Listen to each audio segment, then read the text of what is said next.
I know where shit like that gets you. Seeing what it does. So I smartened up, and I stayed clean.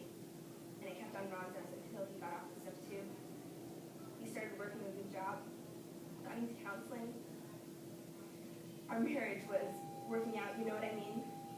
I was so crazy happy, I decided we should have a baby. 2 weeks ago, we found out that Ron has AIDS. Just like that. Maybe a goddamn death sentence. The doctor says there's no way to tell. I'm gonna have to watch over my baby for 10 years, not knowing whether he's gonna have to. Is that fucked or what? I sure don't call it fair. Sure don't call it fair. Hitting us like a sick joke after we go and get our lives together. Anyways, I can't take that. Looking at my little kid, day by day, wondering whether he's gonna take sick and die on me. Ron's mother says, don't have an abortion. Take a chance. Maybe there'll be something left with Ron. That way. That's not the way I see it. Very good. It's from, I don't know, I found it before this, but it's actually from a play called Under Siege. Under Siege. Yeah. Make sure when you guys slate, you say your first name, last name, and the name of your monologue, and if you know where it's from. Okay? So Julia, I felt that was really, there was a lot of, there's so much backstory and there's so much going on with this, but you just said it so simply, and that was really good. Like it wasn't like you weren't like overthinking it. You know what I mean? It was very simple, and you totally are just telling us exactly what's going on.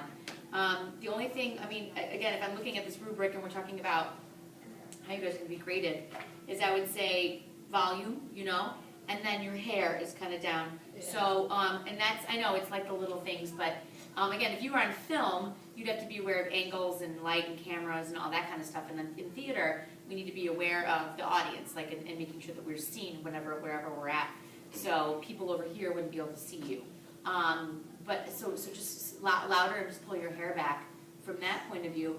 But the characterization, what do you think? I mean, you like pretty much said it all, and you made it really important. So okay, go ahead. So what do you guys think? What about some other feedback? What do you think? I always hear from Christian. Yeah. What about from over here? You guys have been watching me give feedback now for like a month and a half. What do you think for Julia? Did you believe her? Did you think she's connecting to what she's saying? Do you, okay, Leilani, yeah. Okay, Elizabeth? Yeah, I think it'll be like even better when it's memorized, like especially because like, you know, when you kind of like lost your place and you kind of got out of your head for a second. But overall, like I think it was really good and like it was just really in character, appropriate. Great, good. Thank you, Elizabeth. Yeah, Angelica. Like I think the characterization was like good, like the way that you were speaking it was already like really, really good. But while you were reading it, I noticed a couple things. Like, do you know when this is like set? Like what time period? Okay. Because I think it was like your husband's mom say like take a chance or something, and then you said knowing if my kid is sick or not. Like, is she talking? Wait, is this like about AIDS? Yeah. Yes. Okay. So right.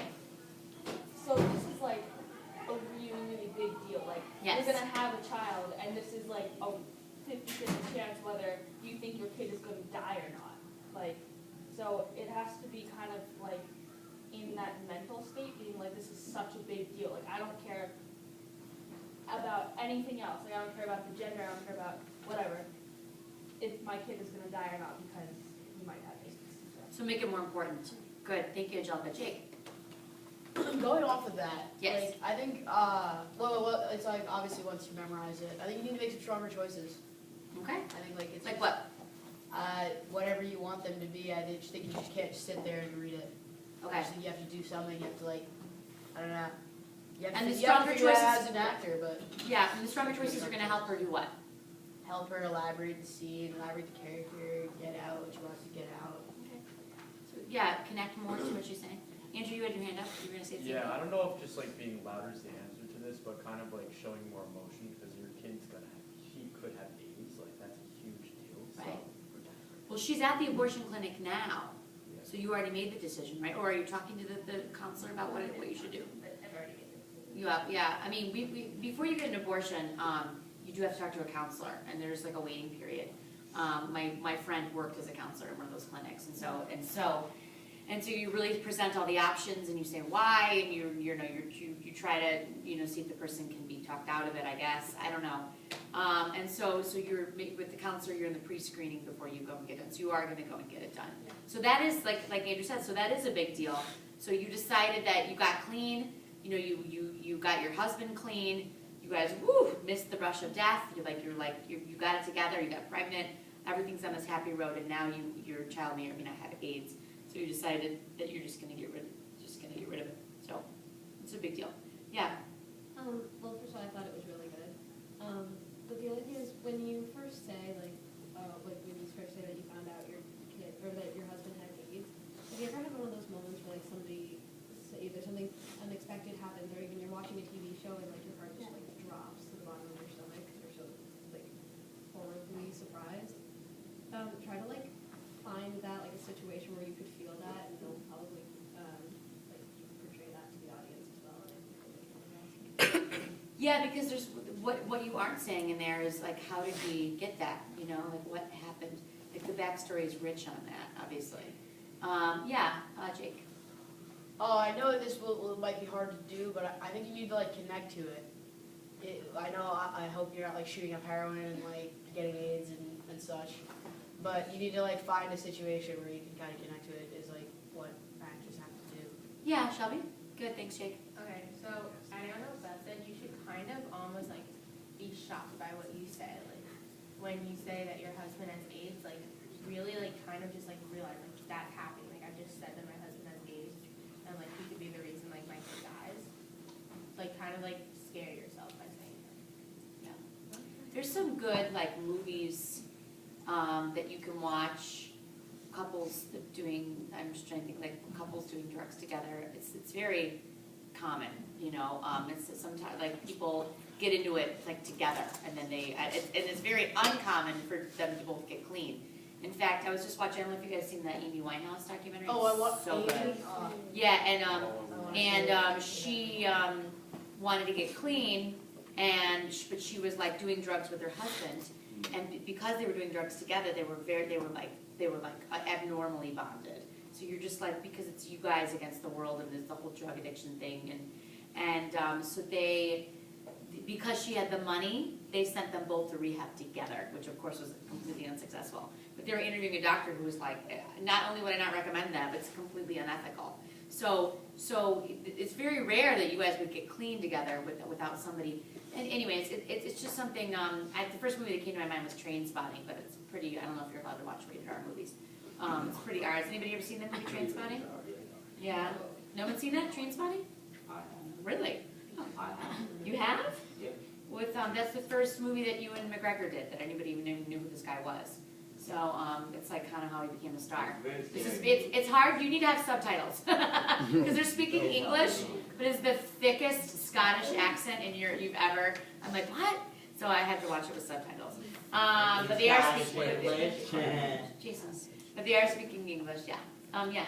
Christian. I think you should definitely internalize what everyone's saying, but don't think you need to like scream or cry or do anything, because I did believe you, and I wanted to hear what you were going to say next. Me too. Which is like the opposite of like high school acting, where we imagine people are just sitting like waiting to get it over with till we get to the next song. Like I was, very interested in what you were saying.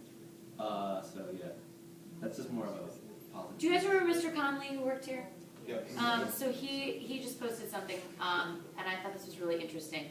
And he writes musicals, and he's in the theater world, and he also does a lot of criticism. Like he gets paid to watch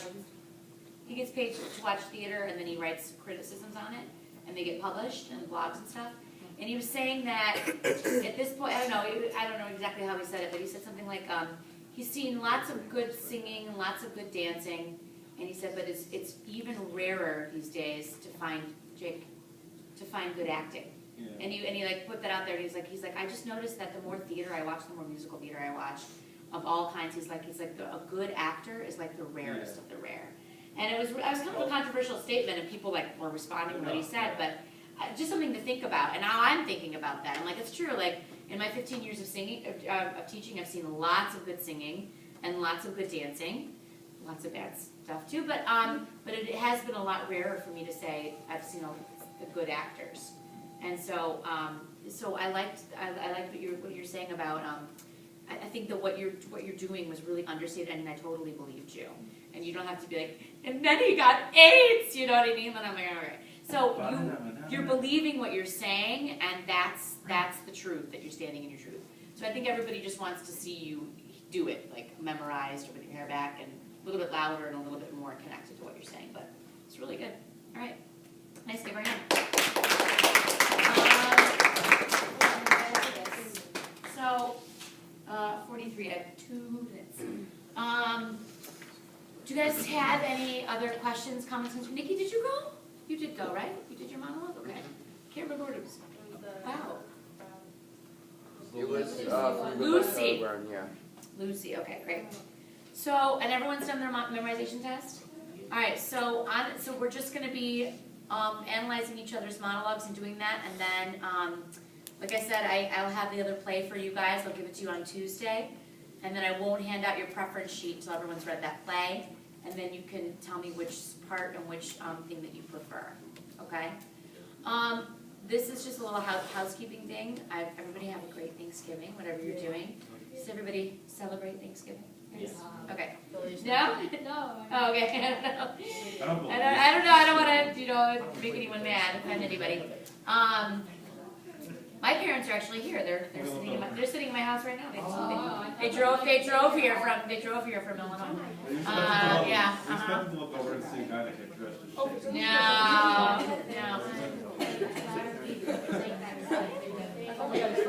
Oh, I missed it. Alexa! God damn it. Why did she get No, I saw it. I didn't press play on it. What is she doing? Oh Oh my god! Are you kidding me? Oh. Nothing. Okay then.